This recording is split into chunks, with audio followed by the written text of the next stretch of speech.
اقول وباللہ التوفیق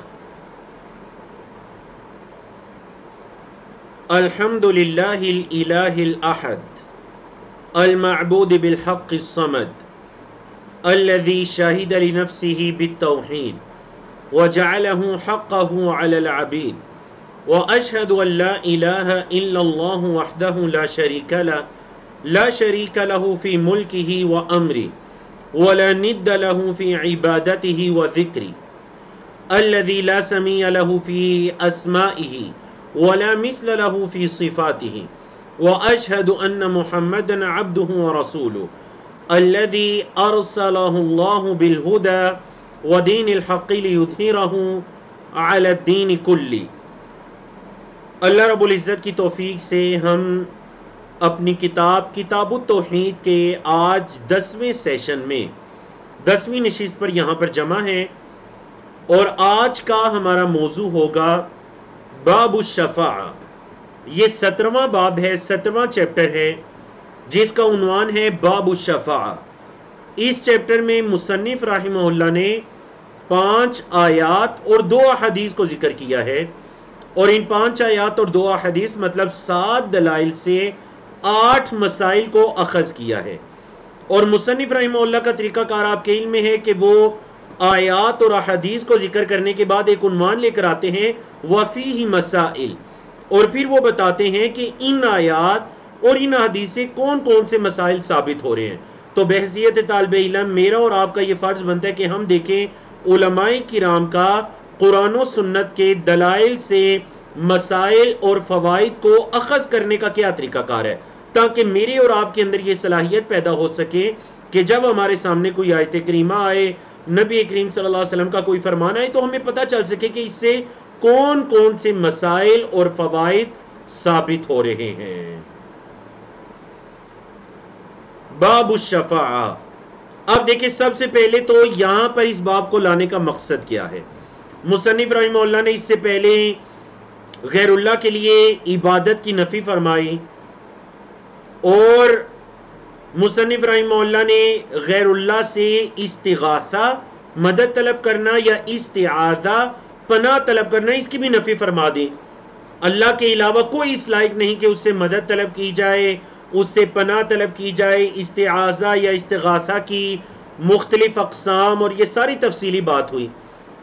اب یہاں پر بعض مبتدعین کے ذہن کے اندر یہ اشکال اور اعتراض پیدا ہو سکتا تھا کہ چلیں وہ جو غیر اللہ ہیں وہ مدد تو نہیں کر سکتے لیکن ہماری سفارش تو کر سکتے ہیں۔ تو مصنف رحمہ اللہ نے فوراً اس کے بعد کون سا باب ذکر کیا؟ باب الشفاعہ۔ اور ماشاءاللہ اللہ رب العزت کروڑوں رحمتیں فرمائے امام محمد بن عبد الوہاب بن سلیمان التمیمی رحمہ اللہ پر کہ، اور یہ بھی انہوں نے ایک آیت کریمہ سے استدلال کیا، اور وہ آیت کریمہ آگے چل کر آ رہی ہے۔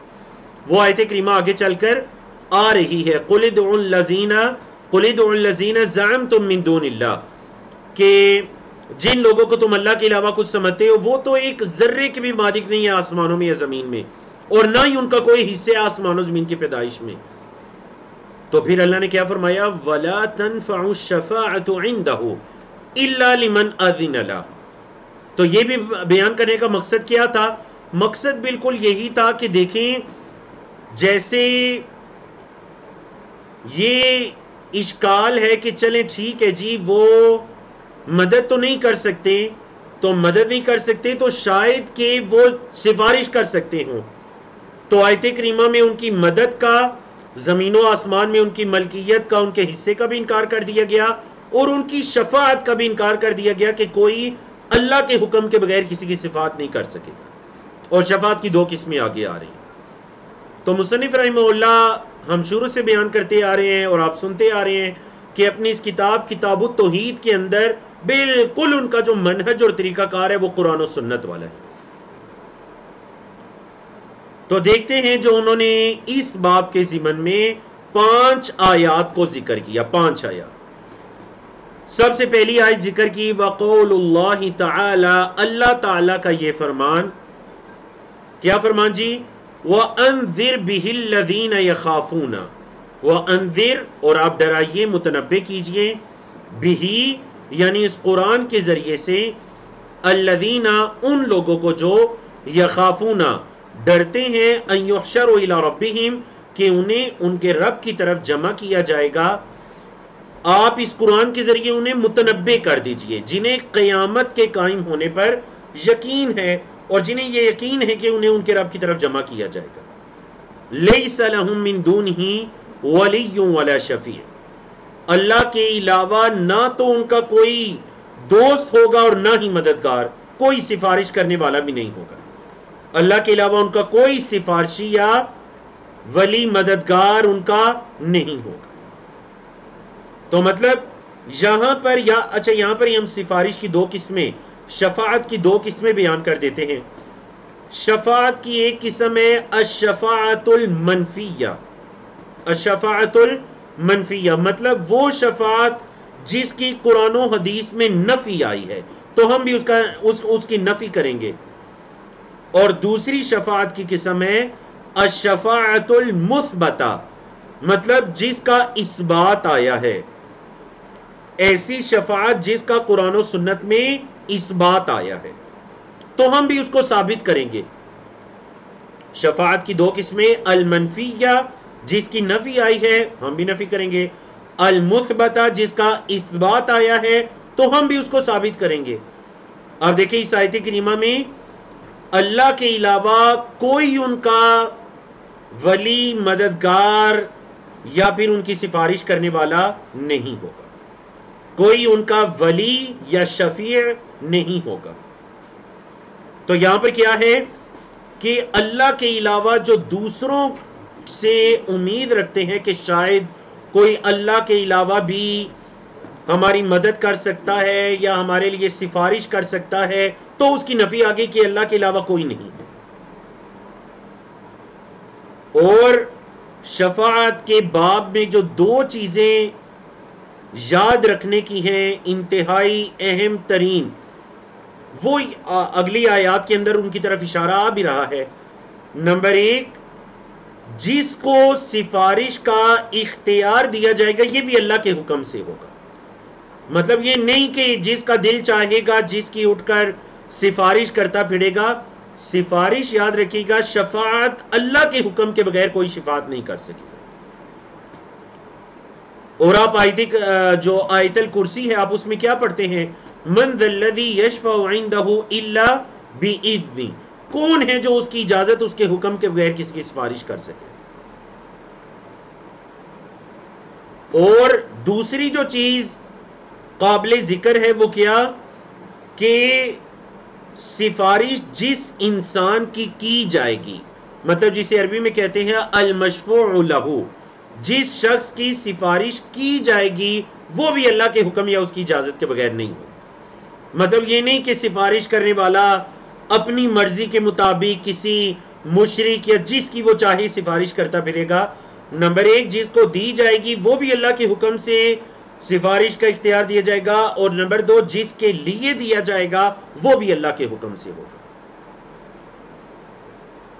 تو ہمارے معاشروں کے اندر برے صغیر پاک و ہند میں سفارش کا کس قدر غلط کنسپٹ عام ہو چکا ہے کہ لوگ باقاعدہ یہ دعویٰ کرتے ہیں کہ جی ہم آپ کو بچا لیں گے، آپ ہمیں راضی کیجئے ہم آپ کو بچائیں گے، یا پھر آپ فلاں کو راضی کیجئے وہ آپ کو بچا لے گا.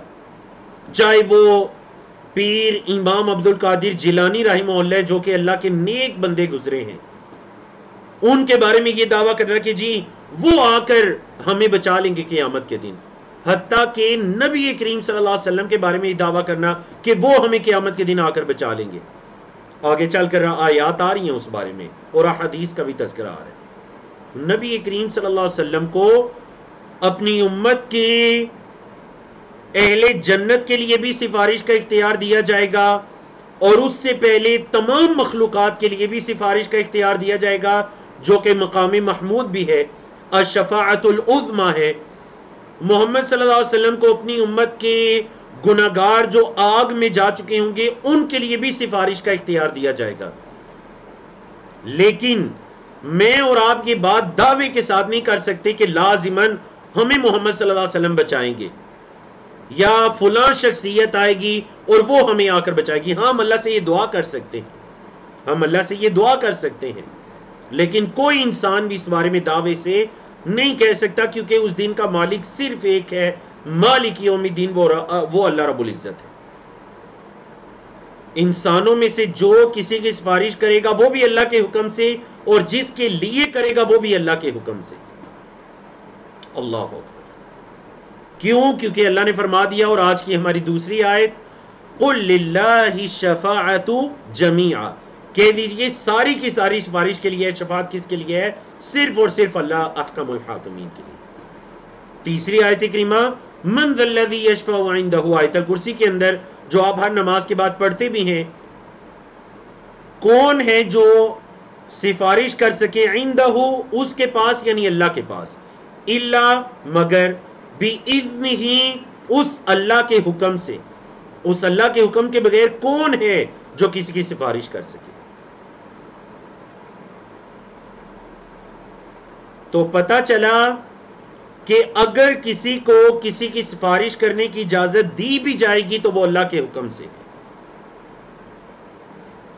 وَقَوْلُهُ، چوتھی آیت کریمہ، فرمایا وَكَمْ مِن مَلَكٍ فِي السَّمَاوَاتِ، اور کتنے ہی فرشتے ہیں آسمانوں میں، لا تغنی شفاعتهم شیئا، ان کی سفارش کچھ بھی فائدہ نہیں دیتی، کچھ بھی کفایت نہیں کرتی ان کی سفارش، الا، مگر، من بعدی، بعد اس کے، ان یأذن اللہ، یہ کہ اللہ حکم صادر فرما دے، اللہ اجازت دے دے، لمن یشاء، جس کے لیے چاہے، وہ یرضا، اور اللہ راضی ہو جائے. اللہ جس کے لیے چاہے تو بات بنتی ہے، ورنہ فرشتوں کی سفارش بھی کوئی فائدہ نہیں دے سکتی. لا تغنی شفاعتهم شیئا، کچھ بھی فائدہ نہیں دے سکتی. آپ ذرا غور کیجئے نا، فرشتے جن کے بارے میں اللہ نے کیا فرمایا، لا یعصون اللہ ما امرہم، جو اللہ انہیں حکم دیتے ہیں اس کی نافرمانی نہیں کرتے.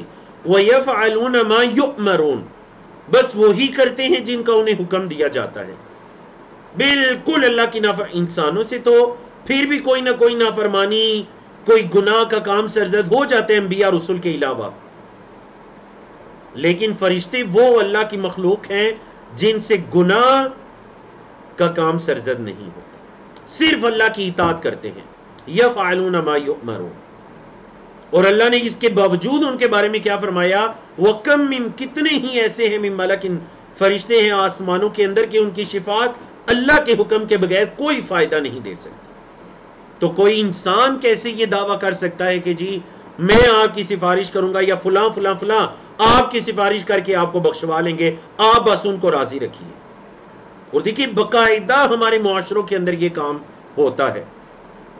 آپ ہر مہینے کی 11ویں تاریخ کو فلاں کے نام کی 11ویں دے دیجئے، بس جی وہ حشر میں آپ کو چھڑانے کے لیے آ جائے. نعوذ باللہ من ذالک. اس دن کا مالک اللہ ہے، اور للہ الشفاعت جمیعا، ساری کی ساری شفاعت اسی کے لیے، اسی کے ہاتھ میں، اسی کے لیے، اس کی مرضی جس کے لیے وہ چاہے. کیا آیت کریمہ، الا یأذن اللہ لمن یشاء ویرضا. اس آیت سے بھی پتہ چلا کہ شفاعت کے بارے میں دو باتیں ہیں، جس کو کرنے کا حکم دیا جائے گا وہ بھی اللہ کے حکم سے، اور جس کے لیے دیا جائے گا کہ فلاں فلاں فلاں کی سفارش کرنی ہے وہ بھی اللہ کے حکم سے.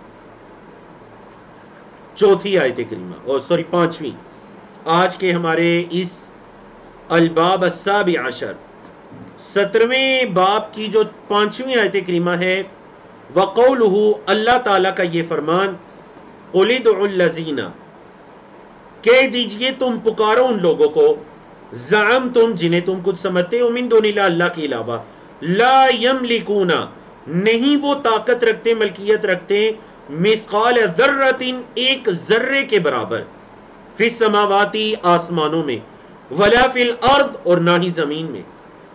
آسمان اور زمین میں ایک ذرے کے برابر بھی وہ ملکیت نہیں رکھتے. پکارو ذرا تم انہیں.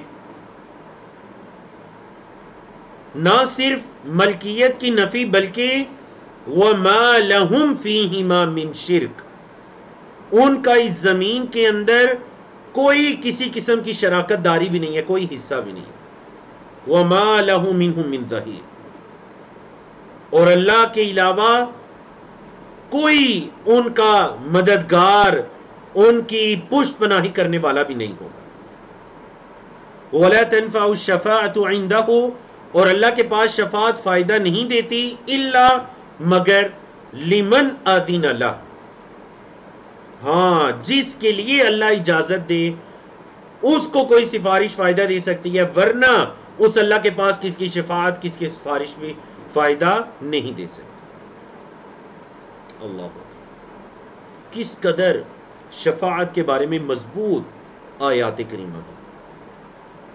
اور امام ابن تیمیہ رحمہ اللہ کیا فرماتے ہیں جی شفاعت کے بارے میں؟ ابو العباس، یہ امام ابن تیمیہ رحمہ اللہ کی کنیت ہے، کہتے ہیں نفی اللہ عما سواہ، اللہ رب العزت نے نفی کر دی، کس کی؟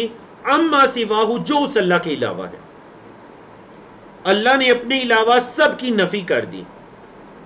کل ما یتعلق بہ المشرکون، مشرکین جس کے تعلق، یعنی مشرکین کے تعلق سے جو کوئی بھی جن کے وہ وسیلے پکڑتے تھے کہ جی فلاں ہماری سفارش کرے گا، فلاں ہمیں بچائے گا، کیونکہ آپ اس سے پہلے پڑھ چکے ہیں ایک سے زیادہ جگہوں پر مشرکین مکہ کا اپنے بتوں کے بارے میں کیا تصور تھا، کیا نظریہ تھا۔ وہ کہا کرتے تھے ما نعبدہم الا لیقربونا الی اللہ زلفی، ہم تو ان کی عبادت اس لیے کرتے ہیں کہ یہ ہمیں اللہ کے قریب کر دیں گے۔ ہؤلاء شفعاؤنا عند اللہ، یہ تو اللہ کے ہاں ہماری سفارشی ہیں، ہم ان کو راضی کریں گے، یہ اللہ کو راضی کر دیں گے۔ یعنی انہوں نے جان بوجھ کر اپنے اور اللہ کے درمیان کچھ واسطے رکھ لیے۔ انہوں نے یہ سمجھا کہ ڈائریکٹ شاید انسان کی کوئی پہنچ نہیں ہے، سنوائی نہیں ہے اللہ تک، تو اس طرح کرو ہماری ان کے آگے اور ان کی اللہ کے آگے، نعوذ باللہ من ذالک۔ جیسے آج بعض مسلمانوں نے یہ سمجھ لیا کہ ہم گناہگار ہیں، ہم کیسے اللہ کو ڈائریکٹ پکار سکتے ہیں، تو بیچ میں کوئی واسطہ رکھو، مرشد رکھو، کوئی دیندار، کوئی دین کو ظاہر کرنے والی ہستی رکھو، تم اس کو راضی کرو، وہ اللہ کو راضی کروا دے گا، نعوذ باللہ من ذالک۔ تو امام ابن تیمیہ فرماتے ہیں مشرک جس چیز سے جڑا کرتے تھے اللہ کے علاوہ، اللہ نے اس چیز کی نفی فرما دی۔ فنفا، اللہ نے نفی فرما دی، ان یکون لغیرہ ملک، کہ اللہ کے علاوہ کسی اور کے لیے کوئی بادشاہی ہے، او قسط من، یا کوئی حصہ ہے اس کا، او یکون عونا للہ، یا پھر کوئی اللہ کا مددگار ہے، اللہ نے اس چیز کی بھی نفی فرما دی۔ ولم یبق الا الشفاعہ، تو اب جب اللہ نے ساری چیزوں کی نفی فرما دی تو ایک چیز بچ گئی تھی کہ شاید کوئی یہ سمجھے کہ جی چلیں کوئی حصہ نہیں، کسی کی کوئی ملکیت نہیں، اللہ اکیلا مالک ہے، رب ہے، تو پیچھے ایک چیز بچ گئی کہ ہاں شاید کوئی کسی کی سفارش کر سکے۔ تو امام ابن تیمیہ فرماتے ہیں سفارش بچ گئی تھی، شفاعت بچ گئی تھی۔ فبینا، تو اللہ نے واضح کر دیا، انہا لا تنفع، شفاعت بھی فائدہ نہیں دے گی الا مگر لمن اذن لہ الرب، جس کے لیے رب تعالیٰ اجازت دیں گے۔ اللہ تعالیٰ جس کے لیے اجازت دیں گے سفارش بھی اسی کے لیے کوئی فائدہ دے سکے گی۔ کما قال تعالی، جیسے کہ اللہ تعالیٰ نے فرمایا وَلَا يَشْفَعُونَ إِلَّا لِمَنِ ارْتَدَى، وہ سفارش نہیں کر سکیں گے الا سوائے کس کے سفارش کر سکیں گے؟ لمن ارتدا، اس انسان کی جس سے اس کا رب راضی ہو جائے۔ اللہ جس سے راضی ہوگا اسی کی تو یہ انسان سفارش کر سکیں گے۔ اللہ کہہ رہے فہذہ شفاعہ، یہ جو شفاعت ہے التی یظنها المشرکون، جس کو مشرکین سمجھتے ہیں کہ شاید یہ جو غیر اللہ جن کی ہم عبادت کرتے ہیں اللہ کے علاوہ یہ ہماری سفارش کریں گے، فرما رہے ہیں ہی یا منفیۃ یوم القیامہ، قیامت کے دن اس سفارش کی نفی کی گئی ہے۔ کما نفاہ القرآن، جیسے کہ قرآن نے اس کی نفی کی ہے۔ وہ اخبر النبی صلی اللہ علیہ وسلم، اور نبی کریم صلی اللہ علیہ وسلم نے ایک خبر دی، اور صحیح بخاری کی حدیث ہے، امام صاحب نے اس کا خلاصہ ذکر کیا۔ آپ صلی اللہ علیہ وسلم نے خبر دی کیا؟ انہ یأتی کہ حضرت محمد صلی اللہ علیہ وسلم آئیں گے قیامت کے دن، فَيَسْجُدُ لِرَبِّهِ، اپنے رب کے لیے سجدہ ریز ہو جائیں گے، وَيَحْمَدُهُ، اللہ کی تعریف کریں گے، اس کی حمد کریں گے، لا يبدأ بالشفاعة اولا، محمد صلی اللہ علیہ وسلم بھی سب سے پہلے شفاعت سے آغاز نہیں کریں گے. کس سے آغاز کریں گے؟ اللہ کے سامنے گڑ گڑاتے ہوئے سجدے میں گر پڑیں گے. اور یہ وہ صحیح بخاری کی طویل حدیث ہے جو غالباً پچھلے لیکچر کے اندر بھی گزری تھی، کہ جب تمام لوگ ابو البشر حضرت آدم، پھر حضرت ابراہیم، حضرت نوح، دیگر انبیاء رسول کے پاس جائیں گے اور پھر حضرت محمد صلی اللہ علیہ وسلم کے پاس آئیں گے، تو آپ صلی اللہ علیہ وسلم بھی سب سے پہلے شفاعت سے ابتدا نہیں کریں گے، بلکہ آپ سجدے میں گر جائیں گے، اللہ کی حمد کریں گے، تعریف کریں گے، اور پھر کیا ہوگا؟ ثم یقال لہ، پھر کہا جائے گا ان سے، حضرت محمد صلی اللہ علیہ وسلم سے کیا کہا جائے گا جی؟ ارفع رأسک، اپنے سر کو اٹھائیے، وقل، اور کہیے، یسمع، آپ کی بات سنی جائے گی، وسل، اور سوال کیجئے، تعطا، آپ کو وہ چیز عطا کی جائے گی، واشفع، اور سفارش کیجئے، تشفع، آپ کی شفاعت کو قبول کیا جائے گا. اللہ اکبر. کس قدر نبی کریم صلی اللہ علیہ وسلم کا یہ بلند مرتبہ ہے. اور اسی کو تو شفاعت عظمی بھی کہا گیا، یا پھر مقام محمود بھی کہا گیا، کہ جو صرف محمد صلی اللہ علیہ وسلم کو جس چیز کا اختیار دیا جائے، یا پھر آپ صلی اللہ علیہ وسلم کی شفاعت سے جو اہل جنت کے لیے جنت کا دروازہ کھلے. تو اللہ کی طرف سے کیا کہا جائے گا؟ اے محمد صلی اللہ علیہ وسلم، ارفع راسک، سر کو اٹھائیے، آپ بات کیجئے، آپ کی بات کو سنا جائے گا، آپ سوال کیجئے، آپ کو عطا کیا جائے گا، آپ سفارش کیجئے، آپ کی سفارش کو قبول کیا جائے گا. اللہ اکبر. دیکھیں یہ ہے نبی کریم صلی اللہ علیہ وسلم کی صحیح شان، کس قدر پیاری عظمت والی شان، کس قدر پیاری فضیلت ہے. اور یہ صحیح بخاری کی حدیث کے مطابق. وقال له ابو ہریرہ، اور حضرت ابو ہریرہ رضی اللہ تعالیٰ عنہ نے نبی کریم صلی اللہ علیہ وسلم سے فرمایا تھا کہ من اسعد الناس بشفاعتک یوم القیامہ، اے اللہ کے رسول صلی اللہ علیہ وسلم، قیامت کے دن آپ کی شفاعت کا سب سے زیادہ حقدار کون ہوگا؟ اور آپ کو پتہ ہے کہ بھی طویل حدیث ہے، امام صاحب یہاں خلاصہ ذکر کر رہے ہیں. اس میں بھی نبی کریم صلی اللہ علیہ وسلم نے حضرت ابو ہریرہ کی تعریف فرمائی تھی کہ ابو ہریرہ، مجھے یہی لگ رہا تھا کہ تیرے علاوہ کوئی یہ سوال نہیں کرے گا، تو ہی یہ سوال کرے گا.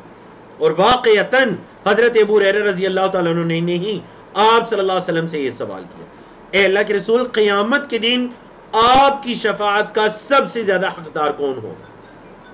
قال، آپ صلی اللہ علیہ وسلم نے فرمایا، من قال، جس نے کہا، لا الہ الا اللہ، اللہ کے علاوہ کوئی معبود نہیں. جس نے یہ کہا، کیسے کہا؟ خالصا من قلبہ، خالص اپنے دل سے کہا. جس نے خالصتاً اپنے دل سے یہ کہا کہ اللہ کے علاوہ کوئی عبادت کے لائق نہیں ہے، تو وہ ہے میری شفاعت کا سب سے زیادہ حقدار. اللہ، کتنا پیارا، خالصا من قلبہ، خالص دل سے کہا، پختہ دل کے ارادے سے جس نے کہا، تو وہ ہے. کیا ہم نہیں چاہتے کہ ہم نبی کریم صلی اللہ علیہ وسلم کی شفاعت کو قیامت کے دن حاصل کرنے والے بن جائیں؟ کون انسان ہوگا جو یہ نہیں چاہتا؟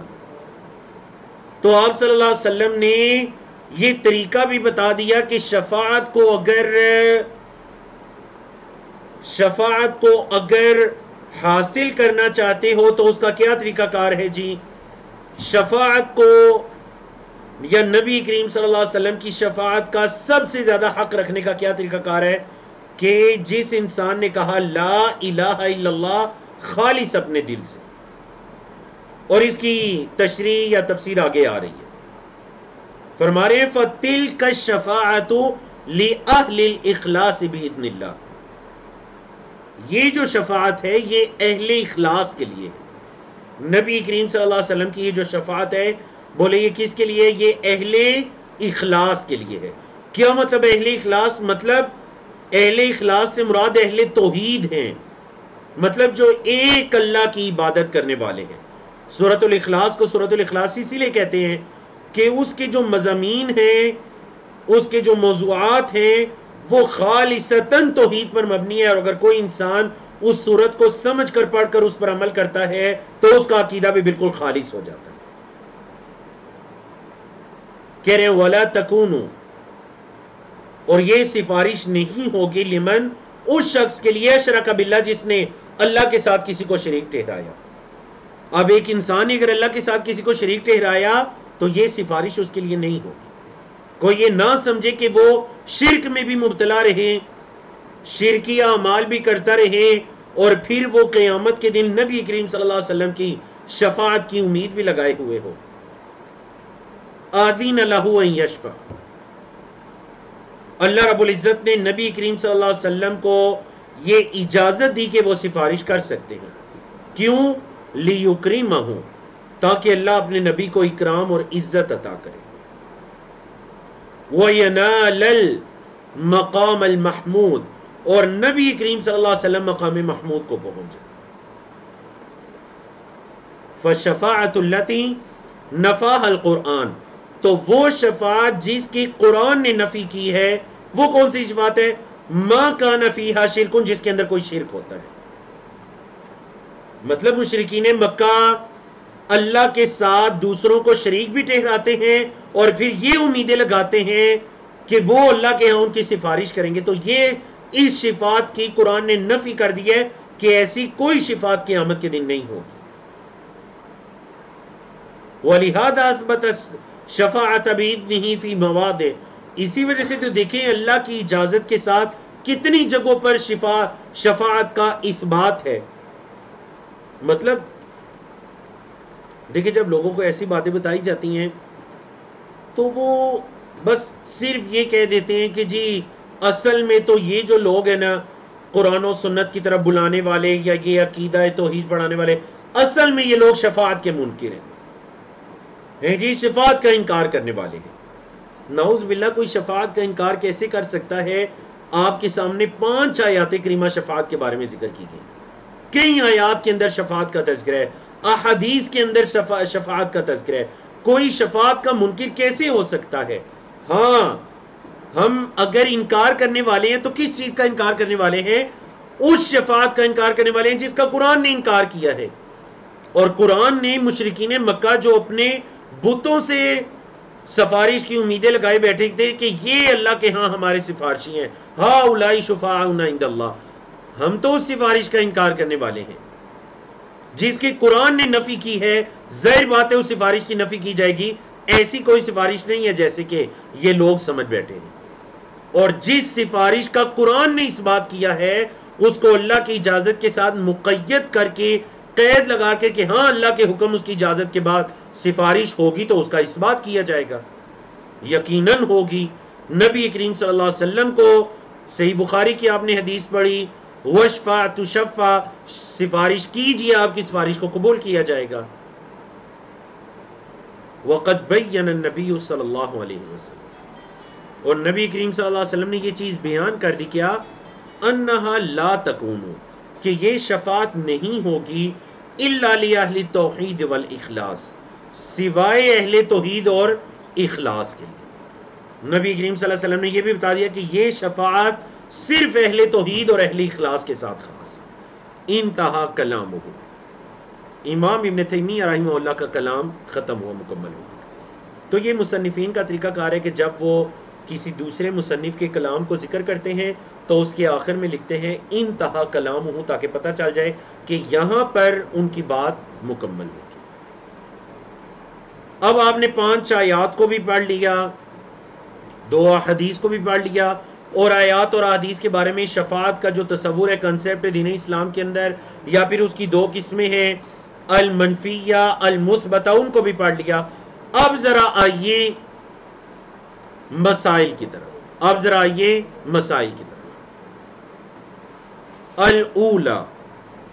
تفسیر الآیات، جو آیات 5 گزری ہیں ان کی تفسیر اور وہ ساتھ ساتھ کی گئی ہر آیت کے ساتھ. الثانیہ، دوسرا مسئلہ کیا ہے جی، صفت الشفاعت المنفیہ، جو جس شفاعت کی نفی کی گئی ہے، منفی شفاعت ہے، وہ کون سی ہے؟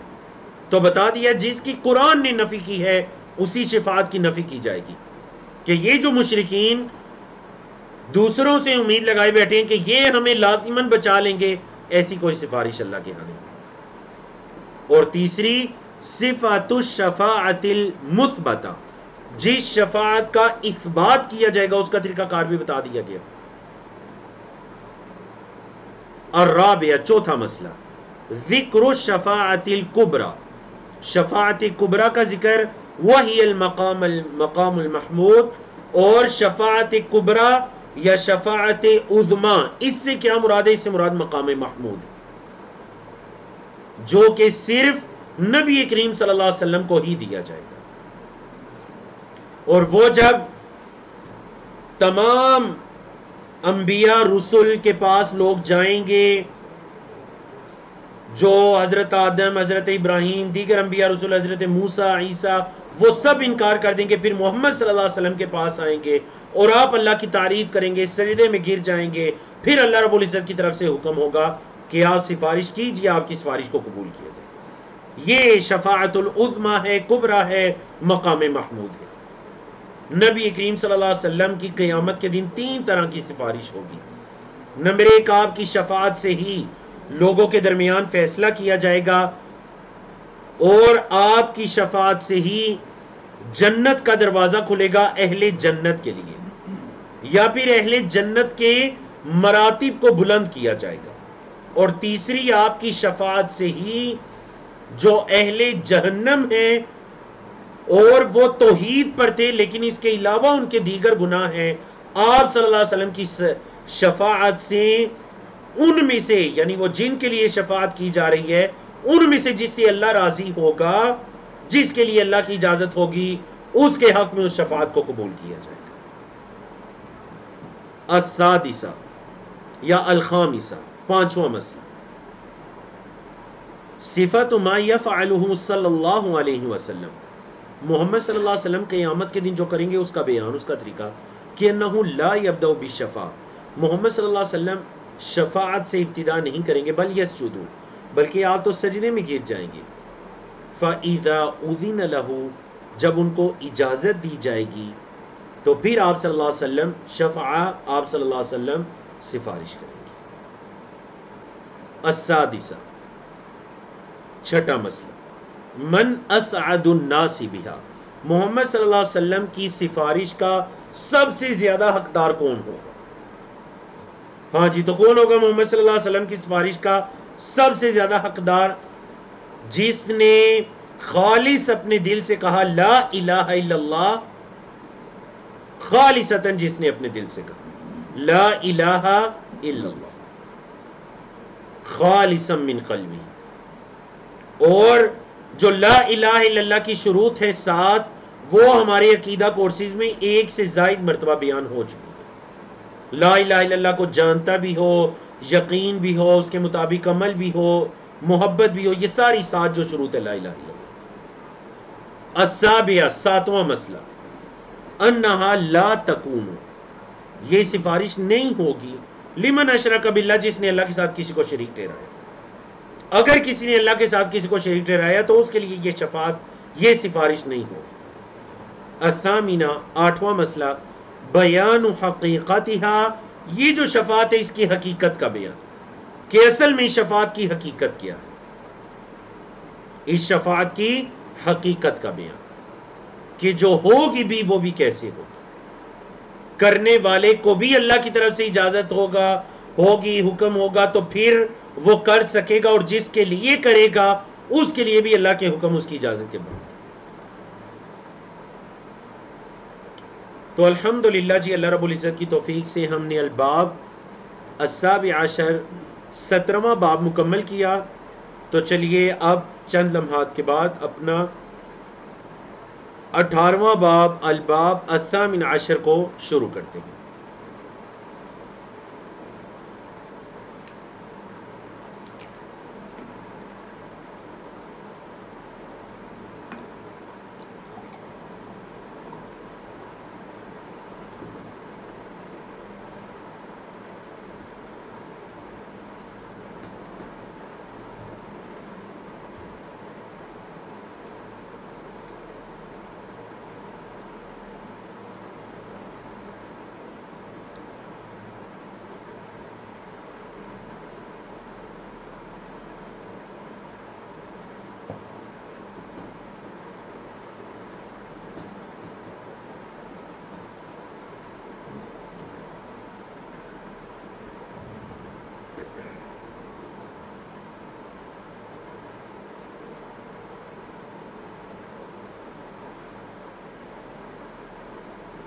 بارک اللہ فیکم. تو چلیے جی، اللہ کی توفیق سے ہم اپنی کتاب التوحید کے 18ویں باب کو شروع کرتے ہیں. باب کا عنوان آپ کے سامنے ہے اور مصنف رحمہ اللہ کا یہ طریقہ کار ہے، اور پہلے بھی ایسے ابواب گزرے ہیں جن کی طرف اشارہ کیا گیا کہ مصنف رحمہ اللہ امام بخاری رحمہ اللہ کے طریقہ کار پر چلتے ہوئے کبھی باب کے عنوان میں کوئی آیت کریمہ یا نبی کریم صلی اللہ علیہ وسلم کا فرمان لے کر آ جاتے ہیں. مطلب اس سے بہتر کہ وہ کوئی اپنے الفاظ لا کر باب کا عنوان قائم کریں، وہ کوئی آیت کریمہ یا نبی کریم صلی اللہ علیہ وسلم کا فرمان لے کر آ جاتے ہیں. تو باب نمبر 18 بھی ایک آیت کریمہ سے ہے. کیا باب قائم کیا جی؟ باب قول اللہ تعالی، اللہ تعالیٰ کے اس فرمان کا باب ہے، انکا لا تہدی من احببت ولکن اللہ یہدی من یشاء. اے محمد صلی اللہ علیہ وسلم، آپ ہدایت نہیں دے سکتے من احببت، جس کو آپ پسند کریں، یا پھر جس کی ہدایت کو آپ پسند کریں، آپ اسے ہدایت نہیں دے سکتے. ولکن اللہ، اور لیکن اللہ ہے، یہدی، وہ ہدایت دیتا ہے، من یشاء، جس کو چاہتا ہے. اللہ ہدایت دیتا ہے جس کو چاہتا ہے. اب دیکھیں مصنف رحمہ اللہ نے اس سے پہلے جو شفاعت کو تفصیل سے بیان کیا، ایک تو یہ باب لانے کا مقصد یہ ہے کہ اس باب کے ضمن میں بھی شفاعت کی حدیث آ رہی ہے، نبی کریم صلی اللہ علیہ وسلم کا اپنے چچا ابو طالب کے لیے دعا کرنا یا سفارش کرنا. ایک تو پچھلے باب سے اس کا یہ تعلق ہو گیا. دوسرا، جب آپ نے شفاعت کے بارے میں، سفارش کے بارے میں جان لیا، تو اس بارے میں بھی جانیے کہ کیا کوئی اللہ کی مشیت کے بغیر کوئی انسان کسی دوسرے کو ہدایت دے سکتا ہے؟ مصنف رحمہ اللہ نے اس باب میں 12 مسائل کو، ایک آیت کریمہ، ایک حدیث اور 12 مسائل کو ذکر کیا. ایک آیت کریمہ، ایک حدیث اور 12 مسائل باق کو ذکر کیا، یعنی ان 2 دلائل سے 12 مسائل کو ثابت کیا فیہ مسائل کے عنوان کے تحت. آیت کریمہ جو بھی آپ نے سنی، انک لا تہدی من احببت ولکن اللہ یہدی من یشاء.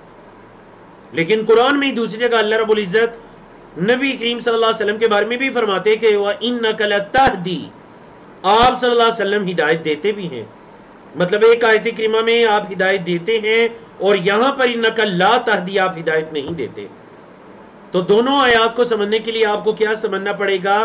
ہدایت کی 2 قسموں کو سمجھنا پڑے گا. ہدایت کی 2 اقسام. نمبر 1 ہدایت التوفیق، نمبر 2 ہدایت الارشاد یا ہدایت الدلالت والارشاد. اردو میں اگر آپ ترجمہ کرنا چاہیں تو ایک ہوتا ہے ہدایت کی ایک قسم ہے کسی کو اس کام کی توفیق بھی دے دینا. یہ اللہ کے علاوہ کسی کے پاس یہ اختیار نہیں ہے، حتیٰ کہ کسی نبی اور رسول کے پاس بھی نہیں ہے. دیکھیے حضرت ابراہیم علیہ السلام کی یہ خواہش تھی یا نہیں کہ ان کے والد گرامی آزر جو ہیں وہ ایمان لے آئیں؟ کیا وہ لے آئے؟ حضرت نوح علیہ السلام کا بیٹا ہے، بلا رہے ہیں بیٹا آ جا، ارکب معنا، آؤ کشتی میں سوار ہو جاؤ. نہیں آیا. خواہش ہے کہ ایمان قبول کر لے، لیکن نہیں. کیوں؟ کیونکہ یہ جو توفیق ہے یہ صرف اور صرف اللہ کی مشیت میں ہے، جس کو اللہ چاہے توفیق. ہاں جو دوسری قسم ہے ہدایت الارشاد، رہنمائی کرنا، یہ انبیاء رسول یا ان کے بعد انبیاء رسول کے بعد علماء صالحین کا کام ہے کہ وہ دوسروں کی رہنمائی کر سکتے ہیں. آپ دیکھیں نا، کبھی کبھار آپ ایک انسان کو کوئی دعوت دیتے ہیں دین اسلام کی یا دین اسلام کے کسی حکم پر عمل پیرا ہونے کی، وہ فوراً آپ کی دعوت پر لبیک کہتا ہوا آپ کی دعوت کو قبول کر لیتا ہے. کیا ہوا؟ آپ نے ہدایت کی دوسری قسم ہدایت الارشاد، اس کی رہنمائی کر دی، اللہ نے اس کو توفیق دے دی، وہ ہدایت پر آ گیا. ایک انسان کو آپ اس سے زیادہ کوشش کرتے ہیں کہ وہ اس چیز کی طرف آ جائے، درستگی کی طرف آ جائے، نہیں آ سکتا. کیوں؟ ہدایت التوفیق نہیں ہے، وہ اللہ کے پاس ہے. اللہ کی مشیت نہیں، اللہ کی طرف سے توفیق نہیں، تو آپ کی دعوت نے بھی اسے کوئی فائدہ نہیں دیا. تو یاد رکھیے گا، محمد صلی اللہ علیہ وسلم کے جو اختیار میں تھی وہ ہدایت الارشاد تھی. ہدایت التوفیق یہ اللہ کے ہاں ہے. آپ صلی اللہ علیہ وسلم تو کبھی طائف میں اس ارادے سے گئے، 10 سال تک مشرکین مکہ کو دین اسلام کی دعوت دیتے رہے، انہوں نے نہیں مانا، اکثریت نے انکار کیا، قتل تک کرنے کی کوششیں کی، مکہ سے نکالنے کی سازش کی، طرح طرح کی آفرز کی، ساری چیزیں ناکام ہوئی. محمد صلی اللہ علیہ وسلم مکہ کے لوگوں کو دعوت دینے کے بعد طائف میں نکلتے ہیں. کتنے لوگ ایمان لائے؟ ایک بھی نہیں لایا، اور محمد صلی اللہ علیہ وسلم کے ساتھ انتہائی برا سلوک بھی کیا. کیوں؟ کیونکہ آپ صلی اللہ علیہ وسلم کا کام راستہ دکھانا تھا، جسے کہتے ہیں اراۃ الطریق، راستہ دکھانا. ایصال الی المطلوب، مقصود و مطلوب تک پہنچانا، توفیق عطا کرنا، یہ اللہ کی مشیت ہے، اللہ کا کام. تو اس وجہ سے یاد رکھیے گا، میں اور آپ اگر دین کی دعوت دیتے ہیں، 10 20 50 لوگوں کو چھوڑ کر ہماری بات کوئی ایک بندہ بھی نہ مانے تو پریشان ہونے کی بات نہیں ہے، کیونکہ میرے اور آپ کے ذمے لوگوں تک بات کو پہنچانا ہے. انبیاء رسول کے ذمے اللہ کی رسالت کو، مطلب اللہ کے پیغام کو اللہ کے بندوں تک پہنچانا تھا. ہاں، توفیق یہ تو اللہ کے ہاتھ میں ہے، توفیق اللہ کے ہاتھ میں. اور آپ یہ حدیث پڑھ چکے ہیں ہمارے اس کتاب التوحید کے کورس میں. قیامت کے دن نبی کریم صلی اللہ علیہ وسلم نے فرمایا بعض انبیاء آئیں گے کہ ان کے ساتھ کوئی بھی نہیں ہوگا، اکیلے پوری زندگی دین اسلام کی طرف بلاتے رہے. اب دیکھیں نبی ہیں، کیا انہوں نے کوئی دعوت کے اندر کمی سے کام لیا؟ نہیں، انہوں نے خوب دعوت دی، ایک بندہ بھی ایمان نہیں لایا. اکیلے آئیں گے قیامت کے دن. بعض آئیں گے ان کے ساتھ ایک ہوگا، بعض آئیں گے ان کے ساتھ 2 لوگ ہوں گے. پوری زندگی دعوت دی، ایک یا 2 لوگ یا کوئی بھی ایمان نہیں لائے. ان کا کام تھا ارشاد، رہنمائی کر دینا، ایمان تک پہنچانا. توفیق یہ اللہ کی مشیت ہے، اللہ کے ہاتھ میں. اور امام صاحب نے یہاں جو حدیث ذکر کی ہے، صحیح بخاری کی حدیث، دیگر کتب کے اندر بھی موجود ہے. عن ابن المسیب عن ابیہ، سعید بن مسیب اپنے والد گرامی مسیب سے روایت کرتے ہیں، قالا، وہ کہتے ہیں، لما حضرت ابا طالب الوفات، جب ابو طالب کی وفات کا وقت آیا، جاءہ رسول اللہ صلی اللہ علیہ وسلم، تو آپ صلی اللہ علیہ وسلم ابو طالب کے پاس آئے. وعندہ عبداللہ بن ابی امیہ و ابو جہل، اور ابو طالب کے پاس مشرکین مکہ کے 2 سردار عبداللہ بن ابی امیہ اور ابو جہل موجود تھے. فقال له، آپ صلی اللہ علیہ وسلم نے ان سے کہا، یا عم، اے میرے چچا، قل لا الہ الا اللہ، لا الہ الا اللہ کہہ دیجئے، کلمتن، ایسی بات، احاج لک بہا عند اللہ، میں اللہ کے ہاں اس کلمے کے ذریعے میں دلیل بنا لوں گا اس کو کہ میرے چچا نے لا الہ الا اللہ کا اقرار کیا تھا. فقال لا لہو، ان دونوں نے ابو طالب سے کہا، اترغب عن ملت عبد المطلب، اے ابو طالب کیا تم عبد المطلب کے دین سے پھر جاؤ گے؟ فاعاد علیہ رسول اللہ صلی اللہ علیہ وسلم، اللہ کے رسول صلی اللہ علیہ وسلم نے دوبارہ ریپیٹ کیا کہ اے چچا لا الہ الا اللہ کا اقرار کر لیجیے. فاعاد، تو ان دونوں نے بھی اپنی بات کو ریپیٹ کیا کہ اے ابو طالب کیا اس مرنے کے وقت میں اپنے باپ عبد المطلب کے دین کو چھوڑ دو گے؟ فکان آخر ما قال، تو سب سے آخر میں اس نے یہی کہا تھا ابو طالب نے کہ هو علی ملت عبد المطلب، کہ وہ عبد المطلب کے دین پر اس دنیا سے جا رہے ہیں. وابا ان یقول، اور یہ کہنے سے انکار کر دیا کہ لا الہ الا اللہ، لا الہ الا اللہ کہنے سے انکار کر دیا. فقال النبی صلی اللہ علیہ وسلم، تو نبی کریم صلی اللہ علیہ وسلم نے فرمایا، لا استغفرن لک ما لم انہ عنک، میں ضرور آپ کے لیے استغفار کروں گا جب تک کہ مجھے منع نہیں کر دیا جاتا آپ کے لیے استغفار کرنے سے. فَأَنزَلَ اللَّهُ تو پھر اللہ رب العزت نے نبی کریم صلی اللہ علیہ وسلم کی طرف اس آیت کریمہ کو نازل کر دیا. کیا؟ مَا كَانَ لِلنَّبِيِّ وَالَّذِينَ آمَنُوا نبی کے لیے اور ایمان والوں کو یہ زیب نہیں دیتا ان یستغفروا للمشرکین کہ وہ مشرکین کے لیے استغفار کریں وَلَوْ كَانُوا أُولِي قُرْبَى چاہے وہ قریبی رشتہ دار ہی کیوں نہ ہو, چاہے بڑے قریب کی تعلق داری ہی کیوں نہ ہو, رشتہ داری کیوں نہ ہو. نبی کریم صلی اللہ علیہ وسلم اور اہل ایمان کو زیب نہیں دیتا کہ وہ مشرکیوں کے لیے استغفار کریں. وَأَنزَلَ اللَّهُ فِي أَبِي طَالِبٍ اور پھر ابو طالب کے بارے میں اللہ نے اس آیت کریمہ کو نازل کیا جو کہ آپ کے اس باب کا عنوان ہے اِنَّكَ لَا تَهْدِي مَنْ أَحْبَبْتَ کہ آپ ہدایت نہیں دے سکتے جس کو آپ پسند کریں. وَلَكِنَّ اللَّهَ يَهْدِي مَن يَشَاءُ ہاں اللہ ہدایت دیتے ہے جس کو چاہتا ہے, لیکن وہ اللہ ہدایت دیتا ہے جس کو چاہتا ہے. آپ صلی اللہ علیہ وسلم جس کی ہدایت کو پسند کریں یا جس کو پسند کریں آپ اسے ہدایت نہیں دے سکتے. اللہ. اب آپ نے حدیث بھی پڑھ لی, آپ نے آیت کریمہ بھی پڑھ لیجیے باب نمبر 18 میں. اب ذرا آئیے 12 مسائل کی طرف. الاولا یعنی المسألۃ الاولا, سب سے پہلا مسئلہ ہے جی تفسیر انک لا تہدی من احببت ولکن اللہ یہدی من یشاء. اس آیت کریمہ کی تفسیر, تو اس آیت کریمہ کی تفسیر آپ نے سنی. الثانیہ دوسرا مسئلہ تفسیر قولہ اللہ تعالیٰ کے اس فرمان کی تفسیر ما كان للنبي والذين آمنوا ان يستغفروا للمشركين ولو كانوا اولي قربى من بعد ما تبين لهم اس کے بعد کہ ان کے لیے واضح ہو جائے انہم اصحاب الجحیم کہ وہ جہنمی ہیں.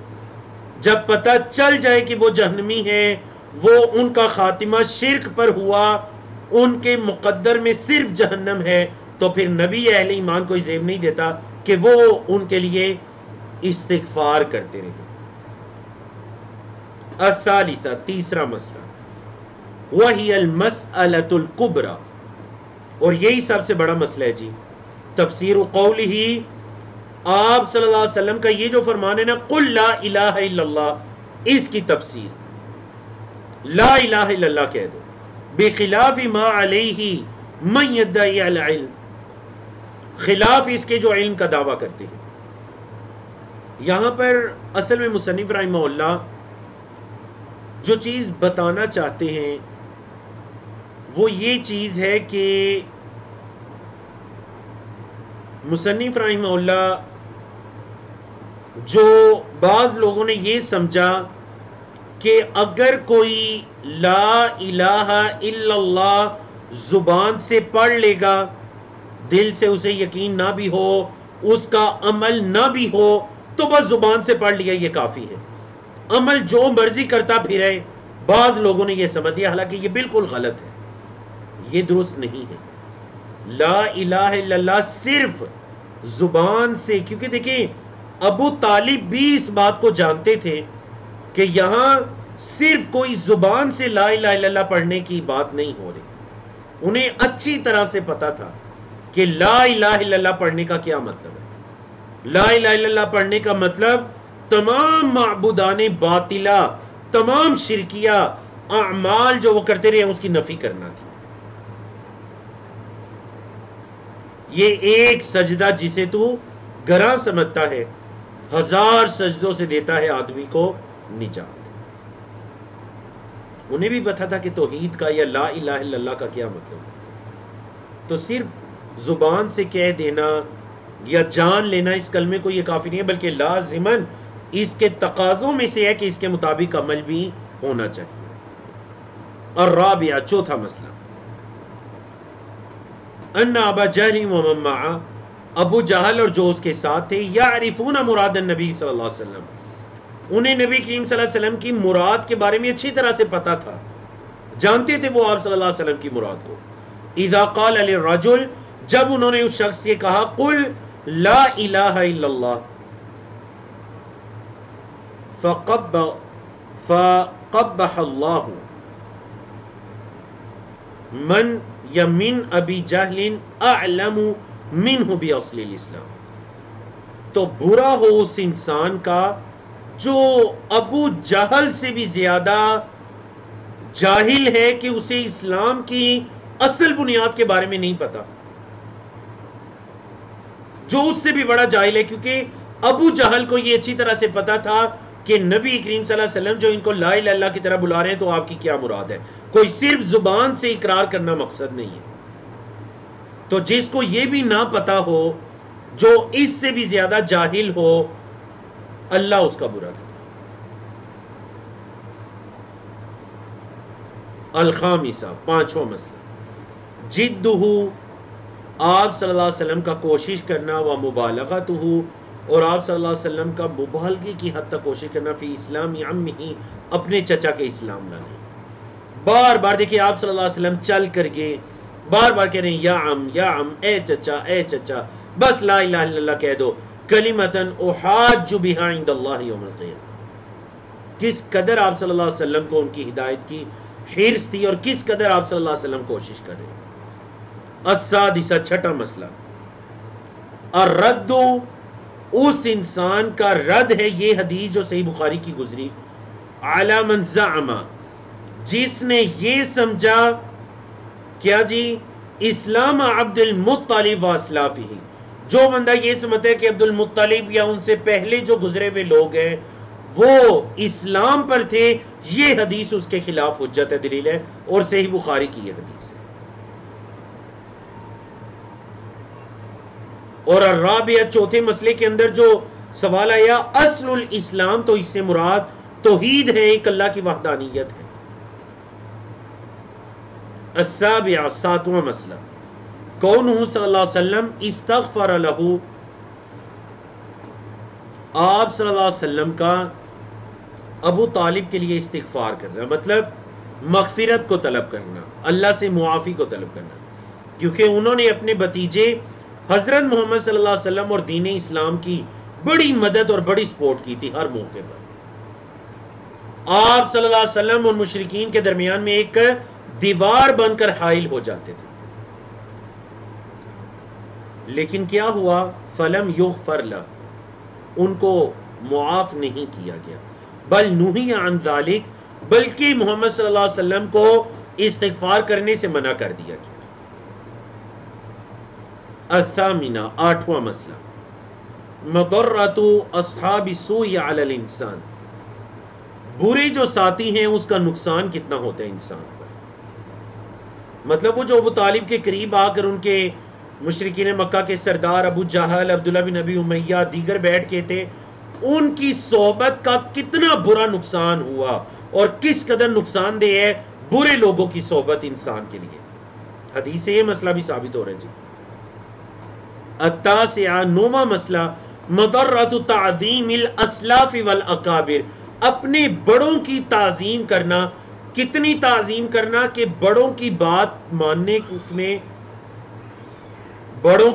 ماننے میں حق بات کو بھی چھوڑ دینا، کس قدر نقصان ہے اس چیز کا۔ اور آگے آ رہا ہے 12واں مسئلہ بھی اسی 9ویں مسئلے سے متعلق ہے۔ العاشرہ، 10واں مسئلہ، استدلال الجاہلیہ بذالک، یہ جو جاہلیت کے استدلال ہے نا وہ اسی طرح ہوا کرتے تھے، مطلب محمد صلی اللہ علیہ وسلم انہیں کلمہ توحید کی طرف بلا رہے ہیں، لا الہ الا اللہ، اور وہ اپنے باپ دادا کے دین کی طرف۔ تو یہ جاہلیت ہے کہ حق بات اور درست بات کے آگے باپ دادا کے دین کو لے کر آ جائے۔ الحادی عشر، 11واں مسئلہ، الشاہد لکون الاعمال بالخواتین، یہاں پر یہ بھی دلیل موجود ہے کہ اعمال کا دار و مدار خواتین پر ہے، خاتمہ کس چیز پر ہوتے ہیں، خاتمہ، کیونکہ دیکھیں ابو طالب کی پوری زندگی میں جو بھی ان کے اعمال تھے، اگر وہ اس موقع پر لِأَنَّهُ لَوْ قَالَهَا لَنَفَعَتْهُ، اگر وہ اس موقع پر لا الہ الا اللہ کہہ دیتے تو اس کلمے نے انہیں فائدہ بھی دے دینا تھا۔ تو پتہ چلا اعمال کا دار و مدار خواتین پر ہے، اسی لیے ہمیشہ اللہ سے حسن خاتمہ مانگا کریں، حسن خاتمہ کا سوال کیا کریں۔ انسان بعض اوقات گناہ کے کاموں میں بھی مشغول رہتا ہے. اور دیکھیے آزمائش، میڈیا، سوشل میڈیا ان کے عام ہو جانے کی وجہ آزمائش کے شاید اکثر انسان اس وقت روزانہ ان کے ٹائم کا کچھ نہ کچھ حصہ ان گناہوں میں نکل جاتا ہے. اللہ سے حسن خاتمہ کی دعا کیا کریں کہ نیک اعمال کرتے ہوئے، اچھے اعمال کرتے ہوئے ایمان، عقیدہ توحید پر ہمارا خاتمہ ہو، کیونکہ تمام زندگی کا دار و مدار اس خاتمے پر ہے. الثانی عشر، 12واں مسئلہ، اور یہ آج کا آخری مسئلہ، التأمل، غور و فکر کرنا کس چیز میں؟ فی کبر هذه الشبہہ فی قلوب الضالین، گمراہ لوگوں کے دلوں میں یہ شبہ کس قدر بڑا ہے، ذرا اس چیز پر غور کریں. کیوں؟ لأن فی القصہ، کیونکہ یہ جو قصہ پیش آیا اس کے اندر کیا ہے؟ انہم لم یجادلوا بہا، لم یجادلوہ الا بہا، انہوں نے حضرت محمد صلی اللہ علیہ وسلم سے کوئی زیادہ بحث مباحثہ تو نہیں کیا. محمد صلی اللہ علیہ وسلم نے یہ فرمایا کہ لا الہ الا اللہ کہہ دو، تو انہوں نے کوئی یہ تو نہیں کہا، مطلب کوئی علمی بحث مباحثہ، کوئی کلمہ طیبہ کا، کلمہ توحید کا انکار، کوئی اپنی دلیلیں، ایسا کچھ بھی نہیں کہا. شبہ کیا لے کر آئے جی؟ اے ابو طالب، کیا عبد المطلب کے دین کو چھوڑ دو گے؟ کیا اپنے والد گرامی عبد المطلب کے دین کو چھوڑ دو گے؟ مع مبالغتہ صلی اللہ علیہ وسلم و تقریری، حالانکہ آپ صلی اللہ علیہ وسلم تکرار کے ساتھ کہہ رہے ہیں، بار بار کہہ رہے ہیں، لیکن ان کی طرف سے ایک ہی دلیل آ رہی ہے، اور وہ جاہلیت کی دلیل کیا ہے کہ ابو طالب کے باپ دادا کے دین کو چھوڑ دو گے، عبد المطلب کے دین کو. فَلِيَجْلِ عَظَمَتِهَا وَوُضُوحِهَا عِنْدَهُمْ اقْتَصَرُوا عَلَيْهَا، کیونکہ یہ چیزیں ان کے دماغ میں، یہ جو شبہ ہے نا باپ دادا کا دین، ان کے دماغ میں اس قدر بیٹھ چکا تھا کہ انہوں نے اسی پر اختصار کیا، اسی کو انہوں نے کافی سمجھا. تو الحمدللہ جی، اللہ رب العزت کی توفیق سے ہم نے آج کے دونوں ابواب، باب نمبر 17 اور 18 کو مکمل کیا.